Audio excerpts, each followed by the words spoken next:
Hey beauties, I wanted to pop on because I'm preparing for an exciting Beltane, lunar Beltane ritual and community celebration here. And that's happening on the new moon on Friday. And I thought I would give you all a little insight into how that ritual is looking and some of the hacks and lessons that I've learned around creating and helping collaborate on Beltane. So for me, this is probably the most complex, practically complex ritual that I help with, because we like to bring in, where I live, we all bring in the maypole. So for any of you that have never know that concept or have ever danced it, it's so fun. You pretty much become a human weave. And so there's a large pole and a beautiful hole, the maypole and the mayhole. And you put the pole in the hole and you dance around it. You can fill in the pieces, but it is a fertility rites. And so the idea that I like to feel into is how we've worked with it is we'll take two different groups. So you'll have hopefully around 30 plus people, and so you'll have 30 different ribbons streaming off of this pole, and we'll have people go into sun and moon categories, so every other being a sun, moon. And what happens is you have the suns come out and the moons go in and face each other, so that you're going to have the two different groups actually going and count the opposite directions. You have the suns going sunwise, the moons going moonrise.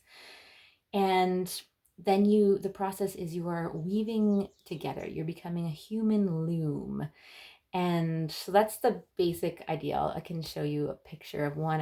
This is my third ritual I've done this week. I kind of go hard in this during the Sabbaths, with different sections of community. And so this year, it's been fun to play into what the ritual prayer is going to be. And I've been really thinking about how the act of dancing the maypole, there's this beautiful chaos in it. If you ever danced it, you know what I'm talking about, where you're moving forward and you have to kind of become this living organism with everyone else that's there, because each person is tracking, are they going in, are they weaving in, are they weaving out? So you're kind of dancing in and out and in and out, around each other. And at the same time, for me, the beauty is when I can get out of the logical part of my brain that's kind of like tracking and like analytical and analyzing, like, okay, I have to like hold pieces here, and you get into just the somatic process of going in and out and ebbing and flowing and having eye contact with each person as they're coming your way. And it becomes just this rhythmic trance-like experience, where it can. And so I've been feeling into how the journey of weaving something together is a lot about, like, in order to weave forward in life, you need to have threads that are fluid, right? So if we get all knotted up, if there's like a knot in the maypole, it's like sometimes like if all of those yarns got all knotted up, we might not be able to move forward, or it can feel that way. But in the maypole dance, it's like sometimes you're just like, okay, we skipped a beat. All right, we're going to figure it out. We're going to make it work, and it'll be beautiful. And so I've been feeling into what it means to have knots energetically, and what it means to have knots in my relationship to myself, my relationship to community, my relationship to belonging, my relationship to like individual people, and how, like, I call it a knot, but it's like an energetic kind of resistance. And so when we have like any kind of resistance, it actually looks almost like having, and it can translate on the energetic plane as like a knot, where energy is going to be slowing down and kind of getting like tangled on itself, where you're not having this fluid life force that just wants to move forward. And so the ritual that we're working on is around, together we can move through the knots. And also at the same time realizing sometimes there can be a fixation on maneuvering through these knots in ourselves. Like it's like we have to get through it, otherwise we can't move forward, and it has to be impeccable, and it actually can be like getting stuck in a rut. And then that rut can become stagnation, and that rut can become, it can become tumors, and that rut can become all kinds of things. And so what we're going to be doing, the ritual, is also doing this like not burning part of it. And I've been feeling into how when you ever had like a ball of yarn, or a ball, or when like, or jewelry, maybe jewelry I wouldn't do it as much to, but a ball of yarn that's just it's like a shit show. Like the yarn is everywhere. It's all tangled up. It's just like a nightmare. And like maybe you can explore your personality by like how long are you going to commit to like trying to untangle this situation. And then when is it time in life to just be like, you know what? I'm taking the scissors out. I'm cutting my losses.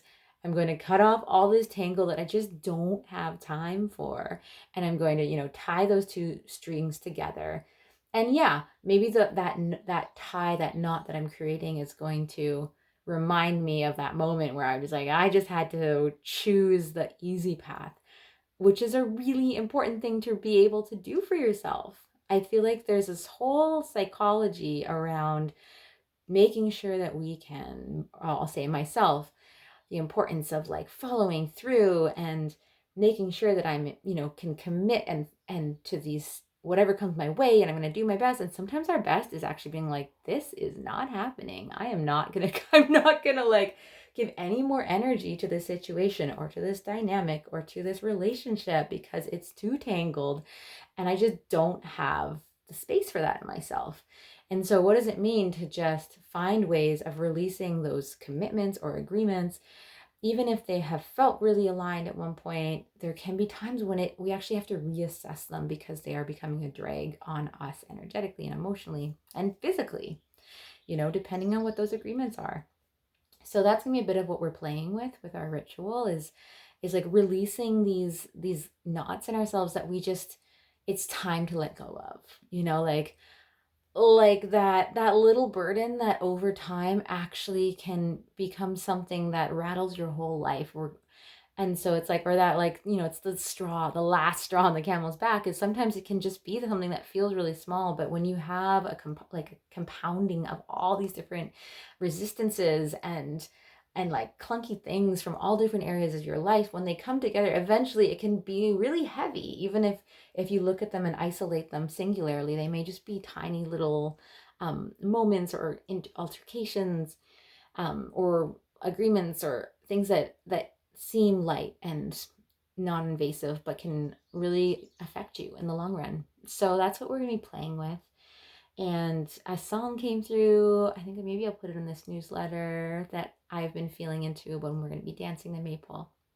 But I just wanted to share that with you, and what you could do if you wanted to do the knot ritual yourself is to feel into, you can take a piece of string.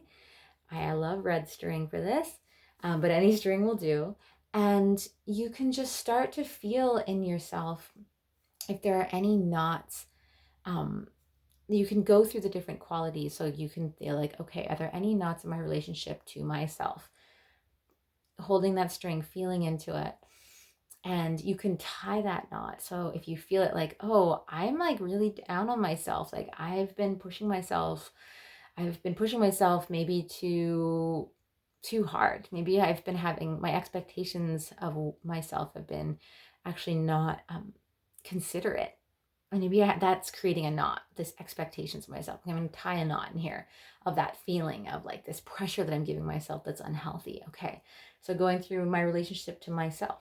Then we're going to go next. We're going to go to my relationship with maybe the people in my life, feeling into that. You can even journal before you do this exercise if it's helpful, or journal while you're doing it, being like, okay, who are some people in my life like that I feel like there's kind of this knot, like maybe they didn't call me back and I'm feeling a bit butthurt. Maybe there was like something that happened that is creating like a bit of an icky feeling, and let that be a knot, and just start teasing that out. Like, who are these people that you still have these knots with? Put some knots in that string. Then we can get to the next thing, which is your relationship, maybe as a human on this planet. How are you feeling about that? going through that relationship. Like, how are you feeling about your relationship to the earth around you? Do you have any like ways that you have been behaving with nature or haven't been behaving, or pent up pieces of that? You can go through that. So just choosing different themes of your life that you want to explore. Like, is there a sticky knotted thing in there? And once you've done all these knots, you have two things you can do. You can feel into it. You can feel into, like, maybe there's some of these knots that you're like, you know what? I'm going to untie them.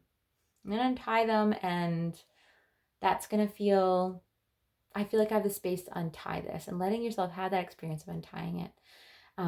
I've learned a practice like this. It's a little different, but from Suzanne Sterling, and who is an amazing teacher. And what I loved about that was like that feel, like, what does it feel like each knot? Like, almost giving yourself space to touch that knot, feel the energy in it, and then choose, do you want to release it? Do you want to untie it? Or maybe what, within this ritual we're going to be doing, we're actually going to be doing one knot and letting that knot hold all that we really just don't have the space or capacity anymore to try to understand or transform through our actions or through our interactions. And so then you could actually burn it. I know it sounds intense, but like Beltane, like, is like all about, it's a fire festival. It's like, you know what? Burn that shit. like create a renewing pattern. Like, sometimes you just have to pay for the garbage, pay for recycling to get just put, like, to get taken away if you don't have the time to sort through it, and let yourself have a fresh slate. So that's a bit of this practice you can play with, or you can untie them. I think you just untie them all. You can feel that experience too.